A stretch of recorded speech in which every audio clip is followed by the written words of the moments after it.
Tinanggihan ng Korte ang hiling ni dating Senator Bong Revilla na mag-inhibit ang isang maestrado ng Sandigan Bayan 3rd Division sa pagdinig ng kanyang kasong malversation. Kung bakit, alamin sa ulat ni Sheena Torno.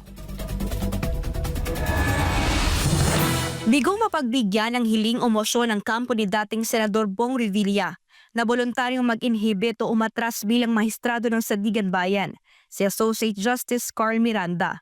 Si Justice Miranda ang chairperson ng 3rd Division na dumidinig ngayon sa kasong malversation ng dating senador. Sabi pa ng kampo ni Revilla, para maalis ang anumang pagdududa sa pagiging patas si Justice Miranda, ay dapat na itong mag-inhibit. Batay sa desisyon ng korte, walang sapat na basehan si Revilla para sabihing bias o may kinikilingan si Justice Miranda. Binanggit din sa resolusyon na unang pagdinig pa lang noong Enero 23 ay ipinalam na ni Justice Miranda sa mga akusado na ang kapatid niyang si Atty. Buenaventura Miranda ay naging abogado ni dating DPWH Undersecretary Roberto Bernardo sa Senate Blue Ribbon Committee hearing. Nag-disclose din si Justice Miranda na matalik niyang kaibigan si Atty. Ramon Esguera na ngayon ay lead legal counsel ni Revilla. Sa katunayan, binigyan ni Justice Miranda ang kampo ng mga akusado ng 3 araw upang maghain ng mosyon matapos ang kanyang disclosure.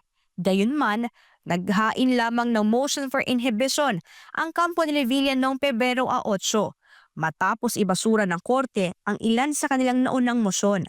Kabilang sa mga naunang mosyon ng ibinasura ng korte, ang hiling ng kampo ni Revilla na mailipat siya sa PNP Custodial Center sa Camp Crame, magsagawa ng muling pag-iimbestiga at ibasura ang kaso dahil sa kakulangan umano ng basehan. Sa ngayon, wala pang pahayag ang kampo ni Revilla sa usaping ito. Samantala, pinabura naman ng Sandigan Bayan 6th Division ang mosyon ng Ombudsman Prosecutors na ideklara bilang fugitive from justice si dating Ako Bicol Party List Congressman Zaldico. Sa 11 pahinang resolusyon, sinabi ng korte na hindi maaaring humingi ng anumang tulong si Ko habang hindi ito sumusuko sa mga otoridad. Matatandang nahaharap sa patong-patong na kasong dating mambabatas matapos masangkot sa 289.5 million pesos na manay substandard flood control project sa Nauhan Oriental, Mindoro. Wala pa ring tugon ang company Ko sa panibagong desisyon ng korte. Para sa Diyos at sa Pilipinas kong mahal, ito si Sheena Torno, SMNI News.